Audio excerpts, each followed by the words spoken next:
Sinakmal ng dambuhalang buhaya ang isang lalaki matapos niyang mapagkamalan itong plastik na nakadisplay sa isang kulungan sa barangay Lai, Siay, Zamboanga, Sibugay. Ayon sa ulat ng Zamboanga Sibugay Police Provincial Office, pasado las 11 ng umaga nitong Lunes, Abril 28, biglang tumalon sa tubig ang hindi na pinangalan ng lalaki sa Wharf Lai, Bato. Hindi niya inakalang totoong buhaya pala ang nasa tubig, kaya agad sinunggaman ang kanyang kanang binte. Ayon sa mga nakakita, hindi nila inaasahan ang pangyayari.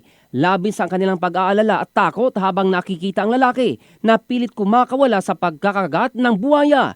Marami ang nagnanais na tumulong, subalit hindi alam kung ano ang kanilang gagawin sapagkat delikado at posibleng malagay rin sa alanganin ang kanilang buhay. Dahil dito, agad silang humingi ng tulong upang mailigtas ang biktima na makailang beses na winasiwas ng buhaya na pinangalan ng si Lalay. Dinig din sa video na habang naghihintay ng rescue ay tila kinakausap ng mga tao sa paligid si Lalay na pakawala na ang naturang lalaki. Batay sa investigasyon, napag-alamang may iniindang kondisyon sa pag-iisip ang lalaki, kaya niya napagkamalang dekorasyon lamang ang nasabing buhaya. Nang dumating ang may-ari ng hayop, saka lamang binitawan ng buhaya ang biktima. Agad na isinugod ng mga rumespondeng rescuers ang lalaki sa Dr. George T. Hofer Memorial Hospital para sa medical na atensyon.